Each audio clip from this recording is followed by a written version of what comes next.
ആ പയ്യനോട് അത് പറഞ്ഞിട്ട് കാര്യമില്ല. ഞാൻ ഷാനിയോട് പറയാണ്, കൊന്നാൽ തിരിച്ചു കൊല്ലുമോ? ഇതാണ് ആദ്യത്തെ മുദ്രാവാക്യം.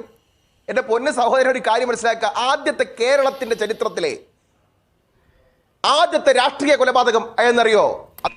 എനിക്കറിയില്ല. അത് വാടിക്കൽ രാമകൃഷ്ണൻ എന്ന് പറയുന്ന ഒരാളെ കൊന്ന കേസാണ്. ആ കേസിലെ ഒന്നാമത്തെ പ്രതിയാരായിരുന്നു അറിയോ? അദ്ദേഹത്തെ പിന്നീട് വെറുതെ ഒക്കെ വിട്ടു കേട്ടോ.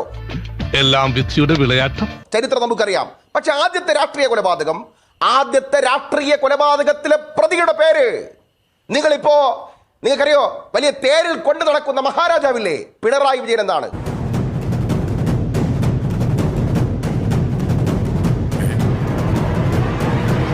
കൊന്നാൽ വാടിക്കൽ രാമകൃഷ്ണനെ കൊന്ന കേസിലെ പ്രതിയായ പിണറായി വിജയനോട് ഞങ്ങൾ ചോദിക്കുകയാണ്, നിങ്ങൾ കൊന്നാൽ നിങ്ങൾ തിരിച്ചു കൊല്ലോ?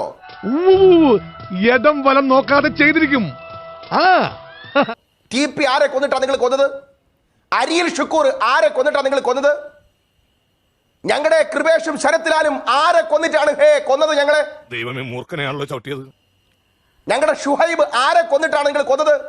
കൊന്നവന്റെയും കൊല്ലപ്പെട്ടവന്റെയും ചരിത്രം എടുത്താൽ നിങ്ങൾക്കറിയോ, കറുത്ത തുണി മൂടിക്കൊണ്ട് പിണറായി വിജയൻ മുതൽ നിങ്ങൾ ഓരോരുത്തരും ഓടി വിളിക്കേണ്ടി വരും. അതിനെക്കുറിച്ച് കൂടുതൽ ചർച്ച ചെയ്യേണ്ടതില്ല. രണ്ട്, നിങ്ങൾ പറഞ്ഞു, എന്താ നിങ്ങൾ പറഞ്ഞത്? വ്യാജൻ, യൂത്ത് കോൺഗ്രസ് വ്യാജൻ. ഒന്നാമത്തെ കാര്യം ഞാൻ നിങ്ങളോട് പറഞ്ഞു തരാം. നിങ്ങൾക്കറിയോ, കേരളത്തിൽ നിങ്ങളുടെ DYFI നേതാവല്ലേ സഹോദര? നിങ്ങളിപ്പോൾ ഡൽഹിയും കേരളവും കേന്ദ്രീകരിച്ച് പ്രവർത്തിക്കുന്ന ആളല്ലേ? എന്റെ ചോദ്യം, ആദ്യമായി ഒരു വ്യാജ കൗൺസിലർ ഉണ്ടായി. ആദ്യമായി ഒരു വ്യാജ കൗൺസിലർ കാട്ടാക്കടയിൽ ജയിച്ചു വന്ന പെൺകുട്ടിയെ രാജിവെപ്പിച്ചുകൊണ്ട് നിങ്ങളുടെ കാട്ടാക്കടയിലെ SFIയുടെ ഏരിയ സെക്രട്ടറി വ്യാജ കൗൺസിലറായി. ഞാനൊരിടത്ത് കണ്ടില്ല ജയിക്കിന്റെ പ്രതിഷേധം. DYFI വ്യാജനെ വിളിച്ചുകൊണ്ട് ഒറ്റപ്പെടുത്തുന്നത് ഞങ്ങൾ ഒരിടത്ത് കണ്ടില്ല. അത് കൊള്ളാമല്ലേ ആ വ്യാജൻ? തീർന്നില്ല കേട്ടോ. നിങ്ങളുടെ ഏറ്റവും വലിയ നേതാവിന്റെ സന്തത സഹചാരി വ്യാജരേഖയുണ്ടാക്കി ഇവിടെ 2 സർക്കാർ കോളേജുകളിൽ 2.5 കൊല്ലം പഠിപ്പിച്ചു. സർക്കാർ കോളേജിൽ പഠിപ്പിച്ചു. ഞങ്ങൾ ഒരിടത്തും കേട്ടില്ല വ്യാജനെതിരായ SFIയുടെയും DYFIയുടെയും ഈ ആത്മഹത്യാ സമരം ഞങ്ങൾ കണ്ടില്ല.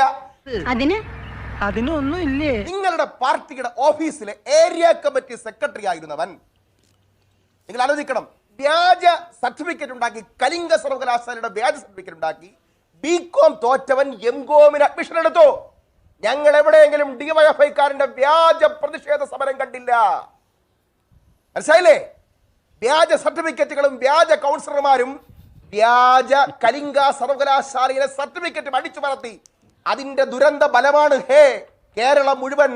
നിങ്ങൾക്കറിയോ, പാലക്കാട് വിക്ടോറിയ ഉൾപ്പെടെ, തിരുവനന്തപുരത്ത് മാറി വാരിസ് കോളേജ് ഉൾപ്പെടെയുള്ള സ്ഥലങ്ങളിൽ നിങ്ങളുടെ ജനം, അവിടുത്തെ വിദ്യാർത്ഥികൾ തൂത്തെറിഞ്ഞുകൊണ്ടിരിക്കുന്നത് തുടക്കമാണ്. എഴുതി വെച്ചോ. ഇങ്ങനെ നാറാനൊരു ചങ്കൂറ്റം വേണം കേട്ടാ. അടുത്ത പോയിന്റ് എന്താണ്? ഗവർണർ.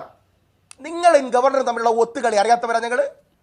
നവകേരള സദസ്സുമായി ബന്ധപ്പെട്ട് കരിങ്കൊടി പ്രതിഷേധങ്ങളും കേരളം മുഴുവനുമുള്ള സംഘർഷങ്ങളും നിങ്ങളുടെ സർക്കാർ പ്രതിരോധത്തിന്റെ നെല്ലിപ്പലക കണ്ടു നിൽക്കുമ്പോ നിങ്ങളും ഗവർണറും തമ്മിലുള്ള ചക്കളത്തി പോരാട്ടം ആദ്യ സംഭവമല്ല. എന്റെ ചോദ്യം, ഗവർണർക്ക് ഒരു സെക്രട്ടറിയെ വേണമായിരുന്നു. വളരെ ലളിതമാണ് ഉത്തരം. ആരാ നിയമിച്ചു കൊടുക്കേണ്ടത്? കേരളത്തിലെ ക്യാബിനറ്റ്. ആരുടെ പേരാ ഗവർണർ പറഞ്ഞത്? ഹരി എസ് കർത്ത, ഒറിജിനൽ RSSകാരനായ ഹരി എസ് കർത്തയെ സെക്രട്ടറി ആയിട്ട് വേണമെന്ന് ഗവർണർ പറഞ്ഞപ്പോ 1 മിനിറ്റ് പോലും ഫയൽ പിടിച്ചു വെക്കാതെ ഗവർണർക്ക് അതിന്റെ അടിയിൽ തുല്യം ചാർത്തി കൊടുത്ത നേതാവിന്റെ പേരാണ് പിണറായി വിജയൻ. മറന്നു പോകേണ്ടതില്ല.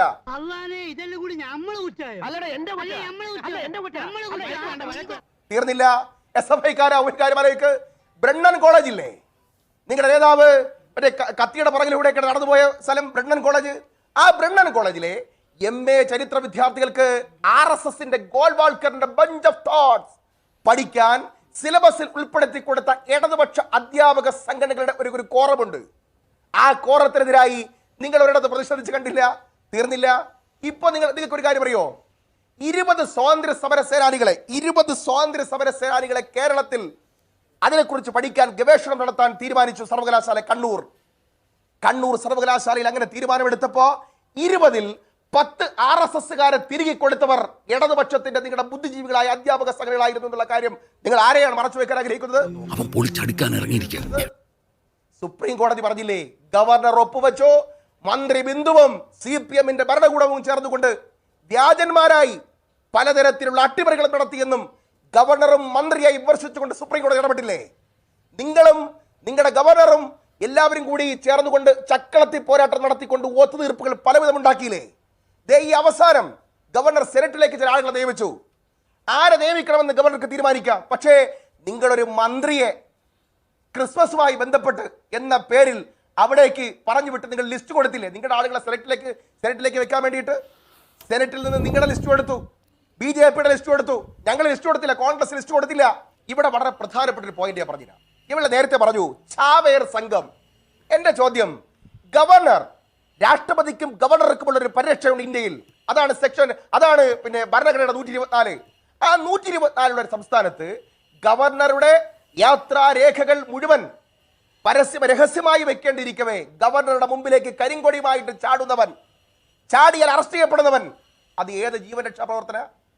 അപ്പൊ ഗവർണറെ SFI കരിങ്കൊടി കാണിച്ചാൽ അത് നല്ല മനുഷ്യത്വം നിറഞ്ഞ സാമൂഹിക ധർമ്മബോധത്തിന്റെ പോരാട്ടം അല്ലേ? നിങ്ങളുടെ ദൂർത്തനായ നിങ്ങളുടെ മുഖ്യമന്ത്രി ചക്രവർത്തി ചമഞ്ഞുകൊണ്ട് പല്ലക്കിൽ വരുമ്പോ ഒരു കറുത്ത തുണി ഞങ്ങള് വീശി കാണിച്ചാൽ ആത്മഹത്യാ സ്കോഡല്ലേ? അല്ലേ സഹോദര? ഇനി തീർന്നില്ല, അടുത്തൊരു പോയിന്റ് കൂടി പറഞ്ഞുകൊണ്ട് അവസാനിപ്പിക്കാം. നിങ്ങൾ എന്താ പറഞ്ഞത്?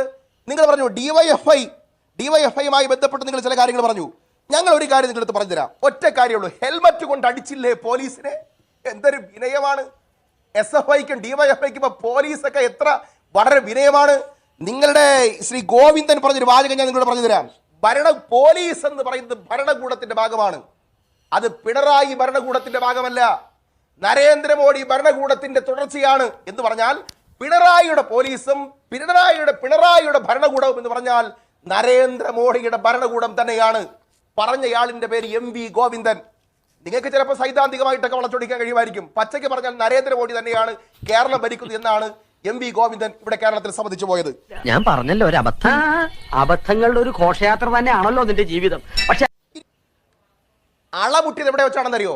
ഞങ്ങളുടെ കുട്ടികളെ തെരുവിൽ ഈ പോലീസ് മാരകമായി പോലീസും ഗുണ്ടാപ്പടയും ആക്രമിക്കപ്പെടുമ്പോൾ ആർഷോ, ഇവിടെ SFIയുടെ നേതാവ് ആർഷോ സമരം ചെയ്ത് കരിങ്കൊടി കാണിച്ച് പിടിക്കപ്പെടുമ്പോ പോലീസുകാർ പറയാണ്, മോനെ കത്തി താഴെയിറ പൊന്നുമോനെ, ആർഷോ പൊന്നുമോനെ കത്തി താഴെയിറ.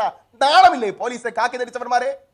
ഒരു സഹോദരിയെ കാലിക്കറ്റ് സർവകലാശാലയിൽ സമരവുമായി ബന്ധപ്പെട്ട് അറസ്റ്റ് ചെയ്യുമ്പോ മോള് കരയണ്ട കേട്ടോ, പൊന്നുമോള് കരയല്ലേ, ബാബ ഉറങ്ങിക്കോ എന്ന് പറയുന്ന പോലീസിനെ നമ്മൾ കണ്ടില്ലേ? എന്നാൽ ഇന്ന് ഞങ്ങളുടെ ഒരു സഹോദരിയുടെ ബ്ലൗസ് വലിച്ചു കീറി അർദ്ധനഗരിയായി ആ സഹോദരി നിൽക്കുമ്പോൾ തിരിച്ചുകൊണ്ട് നിൽക്കുന്ന കാക്കി ധരിച്ചവന്മാരെ ഞങ്ങൾ ഇവിടെ തിരുവനന്തപുരത്ത് കണ്ടല്ലോ. നിങ്ങൾ പറ, ഞങ്ങളുടെ ഭാഗത്താണോ ന്യായം, അവരുടെ ഭാഗത്താണോ ന്യായം? ഭരണകൂടത്തെ 2014 ഭരണകൂടത്തെ കരിങ്കൊടി കാണിച്ച് ഔദ്യോഗിക ഡ്യൂട്ടി തടസ്സപ്പെടുത്തിയതിന് 2 മഹാന്മാരെ കഴിഞ്ഞ ദിവസം കോടതി ശിക്ഷിച്ചു. ഒരാളുടെ പേര് സ്വരാജ്, മറ്റൊരാളുടെ പേര് റഹീം. 7700 രൂപ പിഴയും 1 കൊല്ലം തടവ് ശിക്ഷയും. എന്തായിരുന്നു ഇന്ന് മാധ്യമങ്ങൾ ചർച്ച ചെയ്തത്?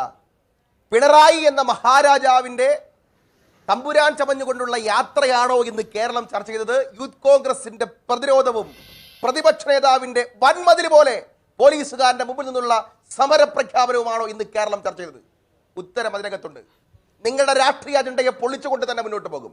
ഒരു കാര്യം നിങ്ങൾ പറഞ്ഞു, നിങ്ങൾ കുറെ ദിവസം കൊണ്ട് ശ്രീ കെ സുധാകരനെ കുത്തുന്നുകൊണ്ട് പറയുകയാണ്. നിങ്ങൾക്കറിയോ സഹോദര, കേരള സംസ്ഥാനത്തിൽ ഏറ്റവും കൂടുതൽ RSSന് വളർച്ച കുറവുള്ള സ്ഥലം കണ്ണൂരാണ്. എങ്ങനെയാണ് കുറഞ്ഞതെന്ന് അറിയുമോ? മറ്റു പല സ്ഥലങ്ങളിലും CPMന്റെ അതിക്രമങ്ങളെയും അക്രമങ്ങളെയും ചെറുക്കാൻ നിവർത്തിയില്ലാതെ പലരും RSS ആവാൻ ശ്രമിച്ചപ്പോ CPMന് അതേ നാണയത്തിൽ തിരിച്ചടിച്ചുകൊണ്ട് പ്രതിരോധിച്ചുകൊണ്ട് തന്നെയാണ് ഒരു പ്രവർത്തകൻ പോലും മറ്റു പാർട്ടികളിലേക്ക് പോവാതെയും RSSന്റെ വളർച്ചയെ തടഞ്ഞുകൊണ്ടും ശ്രീ കെ സുധാകരൻ കണ്ണൂരിലെ കോൺഗ്രസ് നടത്തിയത്.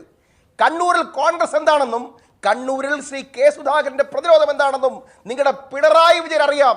ഇടയ്ക്കിടയ്ക്ക് നെഞ്ചിൽ തടവുമ്പോൾ അദ്ദേഹത്തിന് കാര്യങ്ങൾ ബോധ്യപ്പെട്ട് കാണും. രണ്ടാമത്തെ കാര്യം, നിങ്ങൾ പറഞ്ഞു RSSനെ വളർത്തിയത് ഞങ്ങളല്ലേ. ഒറ്റ കാര്യമേ ഞാൻ ചോദിക്കുന്നുള്ളൂ. എന്റെ ചോദ്യം വളരെ വ്യക്തമാണ്. ആരാണ് ഗുജറാത്തിനെ കുറിച്ച് പഠിക്കാൻ കേരളത്തിൽ നിന്നും ആദ്യമായി മന്ത്രിതല സംഘത്തെയും ഉദ്യോഗസ്ഥരെ ചീഫ് സെക്രട്ടറിയും അയച്ച മുഖ്യമന്ത്രി ആര്? NRC സമരം നടന്നപ്പോ കേരളത്തിൽ ആസാം കഴിഞ്ഞാൽ 2ാമത്തെ തടങ്കൽ പാളയം കൊല്ലം ജില്ലയിലെ കൊട്ടിയത്ത് പണിത മുഖ്യമന്ത്രിയുടെ പേരെന്ത്? NRC സമരത്തിലെ കേസുകളുടെ പ്രതികളുടെ കേസുകൾ പിൻവലിക്കാത്തത് ആരുടെ സമ്മർദ്ദം കൊണ്ട്? നിങ്ങൾ ആലോചിക്കണം. ചിന്തൻ ബൈഠക്കിൽ പങ്കെടുത്ത BJP കാരനല്ലാത്ത ഇന്ത്യയിലെ ഒരേ ഒരു മുഖ്യമന്ത്രിയുടെ പേരെന്ത്? ഇവിടെ എറണാകുളത്ത് വേമ്പനാട് കായലിൽ നെഹ്റു ട്രോഫിയുടെ വള്ളംകളി നടക്കുമ്പോൾ അമിത്ഷാ തന്നെ വരണം, അമിത്ഷാ അണ്ണൻ തന്നെ വരണം എന്ന് വാശി പിടിച്ച ആഭ്യന്തരമന്ത്രിയുടെ മുഖ്യമന്ത്രിയുടെയും പേരെന്ത്? നിങ്ങൾക്കറിയോ